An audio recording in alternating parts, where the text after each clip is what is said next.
Why is there so much fraud in academic research?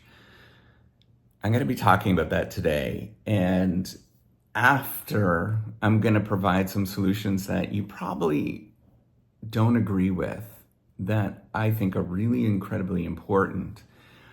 But before you do that, I want you to go listen to, there's a great podcast in Freakonomics. So Freakonomics, these economists that go and they interviewed people in academia. And this one's about academic fraud.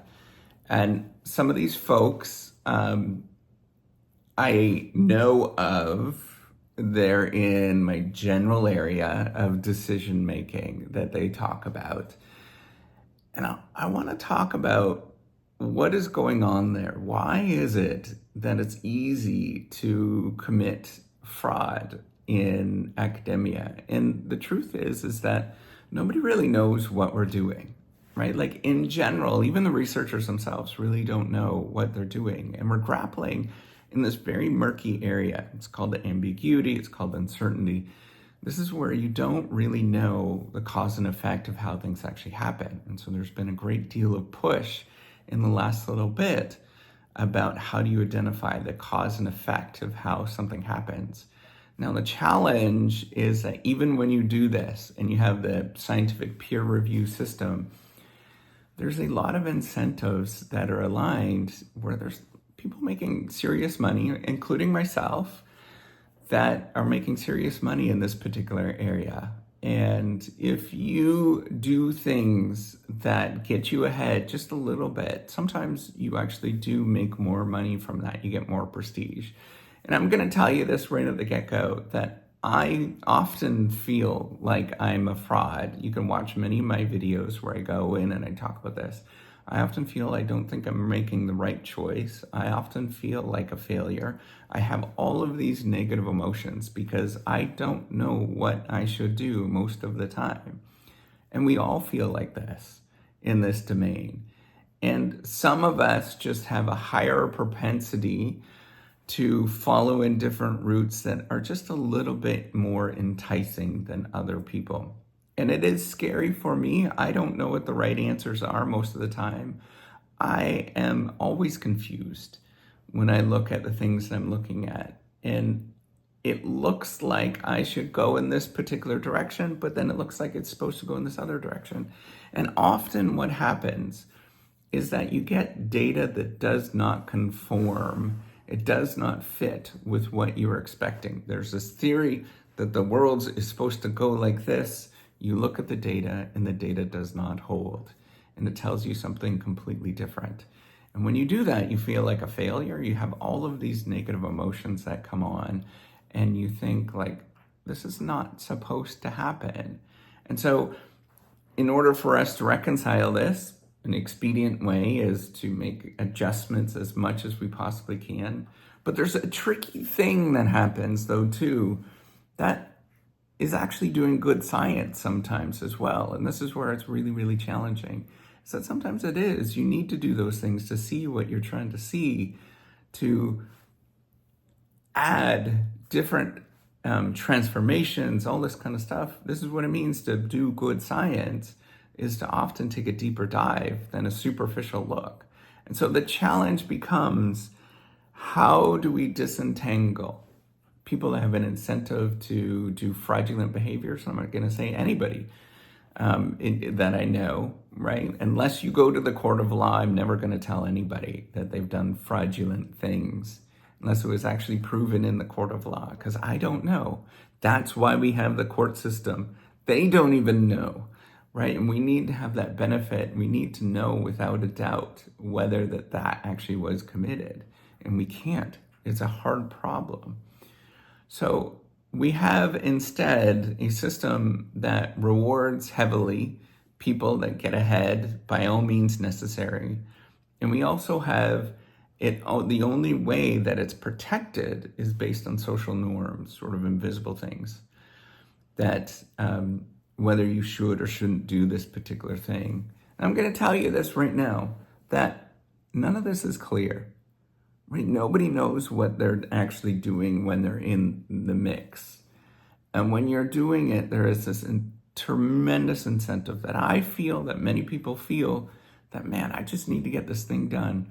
If I just get this thing done, I'm going to get a job someplace, or I'm going to have the right spot where somebody is going to like me. And that's, for me, that's what it is. I desperately want people to like me. And it has really not too much to do with the financial stuff. I can deal with that. But when I feel like an outsider, when I feel like I am isolated, when I feel like nobody cares about what I'm going to do, I'm going to be very desperate. And I'm going to do things that are extremely desperate, and do things that are just not great. And so you'll be in these areas where all of a sudden it does happen. And anybody that's been in the game long enough will tell you all of this stuff happens. They see it, they feel it, all of those things. It's a very real experience of what you go through. So how do we stop this? What's the answer? I'm trying to create the Reciprocity Project, this platform to create non-rejectable research papers so we can disincentivize that, is my pitch. But I think it's bigger than that. I think what we have to do is change who we are, right? Oh, by the way, if you have not signed on, please sign on to the damn thing. Go in. Okay, but we need to change who we are. We need to stop thinking about what other people think of us. This is the thing that we really need to change inside. And it's a very personal experience. It's all about personal growth. Nobody is going to tell you to do this. And, fraudulent behaviors and all that kind of stuff is going to continue for as far as I'm going to be alive. There's going to be things that are going to be iffy that are going to happen in all walks of life. But how do we prevent people in all walks of life from doing these particular things? That's where we have to speak openly, even of the things that we're afraid to speak about. If you get something that doesn't work out, speak openly about it. Be okay with it.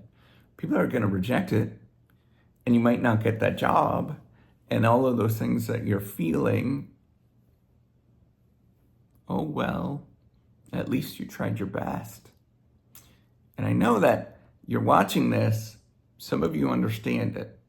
Most of you don't. You're watching this and you're saying, wait a minute, he's going to lose his job.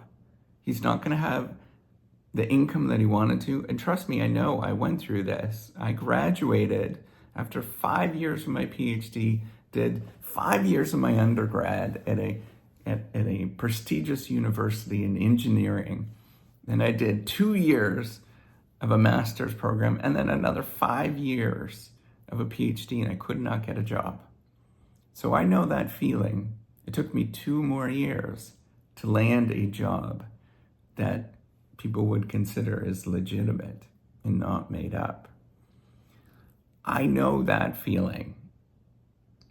But you have to learn with that feeling of being like, oh, well, I'm okay. And I'm going to walk my walk. I'm going to tell the truth as best as I can. And the truth is challenging. There's more to it. You have to be willing to say everything that is uncomfortable and awkward for you. So there's this great thing that comedians do. I love watching comedians. If you watch them, they're fantastic. I know not everybody likes the feeling of being around comedians precisely for this particular reason. They're open about everything in their life. And it's super awkward. From all the taboo things, sex, death, drug overdoses, all of those kind of things. And it is awkward as all get out. They make a little funny twist to it, but as awkward as all get out. So I think we need to learn a little bit more from comedians. We need to be more honest. And honesty is awkward. Honesty requires you to do things where you're ready to cry, where you're ready to have very powerful emotions. or you're ready to walk away. You know that you're going to have these experiences if you do this career, and you have to be willing to just say, oh, well, I guess I'll find something else. It's hard. I have a lot of emotions with this. I feel it. But that's what you have to do. And you keep walking every single day towards something that you think is better than what it was yesterday. People are not going to like it. They're not going to like you for who you are. You're going to go through all of these experiences. You will be isolated. You will be alone. But you have to learn how to say, oh, well, I'm going to walk forward every day. And when you get used to that, of being alone, isolated, nobody believing in you, that's when you're not going to commit that fraud that you're thinking about. You might hesitate a little bit. Sometimes you won't, but you might hesitate a little bit and say, maybe we should check this one more time. Or is this the right thing that I should be doing right now? And I don't know what that right thing is, but is it the right thing that I should be doing right now? It's a powerful emotion where you stop caring about what other people think of you. And that includes not only the whole market and what everybody talks about, but that includes your family. Your family's going to be breathing down your neck. That includes all of your friends. They're going to say, like, what are you doing? You're wasting your time. This is stupid.